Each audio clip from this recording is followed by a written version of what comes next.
for joining me. My name is Cindy Dainsberg. I'm the Faith Community Nurse at Calvary Church of Walker. I'm coming to you today as an educational health resource. During this extraordinary time of flattening the curve or doing our parts to help curb the COVID coronavirus. Taking personal responsibility and community responsibility will do us all well. I'd like to share some basic information with you about COVID-19. I'll tell you about what it is, precautions that can be taken, and I'll go through some of the symptoms. Keep in mind that this information I'm sharing is for educational purposes only, and we will be posting information that I'm sharing and other information on our website, so you'll be able to refer back to that. So first, what is COVID-19? Simply, it is a novel coronavirus. Originally, it was spread animal to animal, and it went animal to person, and now we're dealing with person-to-person infection. So this is the new part of it. The virus causes respiratory illness. The virus can spread person to person by what we call droplet form, and this can occur when an infected person coughs or sneezes, and the droplets are released and spread out. And these droplets can land on people and objects a minimum of 6 feet away from the infection source. From the infected droplets spreading through the air and landing on people and objects, one can catch the virus. Should a person breathe in the infected droplets or touch contaminated surfaces and then touch their face, particularly their mouth, their nose, their eyes.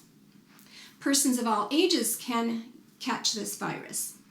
Most of those who get sick with the COVID-19 will experience it in a mild or moderate form. It may be similar to what you would experience with a common cold. But the greatest concern is for spreading this virus of COVID-19 to people that are in high risk category. The high risk category group of people includes people who have a compromised immune system, those with pre-existing conditions such as conditions involving the kidney, the heart, lung, have liver disease, those with disorders of the blood, have metabolic or neurological system disorders, or endocrine system disorders such as diabetes, and those who are over 60 years old. Persons with COVID-19 can be infected and spread the disease before they even show any signs of symptoms. Even up to 3 to 5 days before the infected person begins to show symptoms, they can be spreading the disease. And it can be communicable over those 2 weeks span of time. This is another reason why it's been difficult, and it is difficult, to contain this virus. Secondly, what measures can you make or take to minimize the possibility of catching or spreading this virus, or many other viruses for that matter? Now keep in mind, as I read this list, these points will always, again, be available. The information will be on our site, so you can refer back to them. But here's things that you can do. Avoid contact with persons who are sick. Avoid touching your eyes, nose, and mouth with unwashed hands. Wash your hands often, paying attention to the tops, the palms, in between, your fingernails. Wash your hands for a minimum of 20 seconds. Some are suggesting sing through the alphabet song. You might want to prefer to go through the Lord's Prayer. Maybe you have a verse you're working on memorizing, and you can have it a card next to your sinks, and you can go through that while you're washing your hands.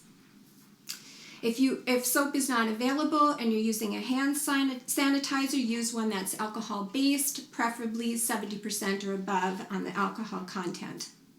Stay at home if you are sick. Cover your cough or sneeze with a tissue and then throw that tissue in the trash, and again, wash your hands. Frequently clean and disinfect frequently touched objects and surfaces. Make sure you're getting the adequate rest that you need, and make sure that you're staying well hydrated. Be sure that you're eating nutritious foods. Talk to your practitioner about personalized supplements to help get your immune system in good order, such things as taking vitamin D, vitamin C, selenium, zinc. Remember to stay at least at 6 feet distance from other people, especially if you're going to be in proximity to them for more than 10 minutes. It's important. That's what the social distancing distancing phrase is all about. Work from home when possible. Avoid gatherings of any size where you're not able to keep that at least 6 feet of distance apart.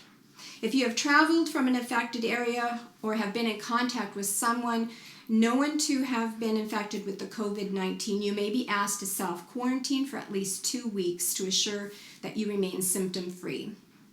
Another thing you can do is pray.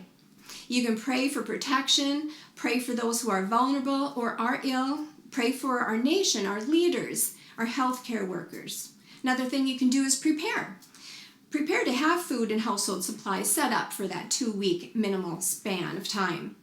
Also, prepare yourself to be able to share with others about this hope and peace that you carry with you through Jesus Christ. Thirdly, what symptoms do you need to be aware of? Now remember, symptoms can appear from 2 to 14 days after being exposed. These symptoms include fever, cough, and shortness of breath. Should you have any of these symptoms, especially if you are in the high-risk category, contact your practitioner for further instruction. If you develop emergency warning signs for COVID-19, get medical attention immediately. Emergency warning signs include difficulty breathing, persistent pain or pressure in your chest, confusion if you have a bluish tinge to your lips or face. This list is not all-inclusive, but do contact your medical provider if you have any other symptoms or any concerns. Again, this is not a time for us to panic. It's a time for us to practice prudence. This isn't a time to be cavalier. It is a good time to be cautious. It's not a good time to be ignorant. It's a good time to be informed. It's not a time to walk in fear. We can do this walking in faith. You're being informed and practicing self-discipline with your health hygiene will not only serve you well beyond this current health challenge, but in this case, it can be an important part in saving any number of people's lives. This is an act of showing neighborly love.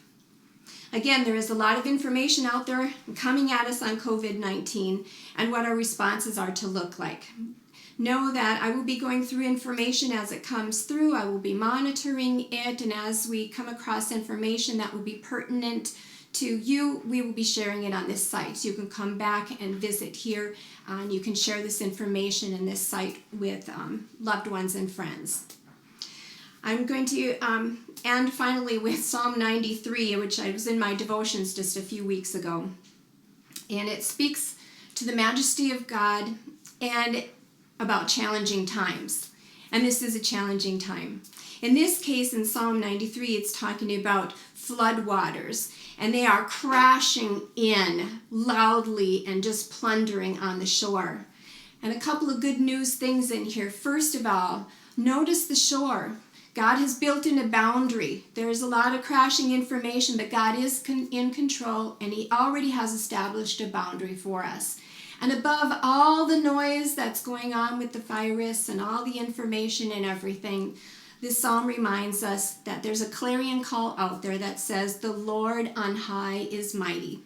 He is mighty indeed, and He will direct us through these troubled waters and these times. May we glorify Him in these challenges, and may we be a witness to those around us of His peace and His hope. Thank you.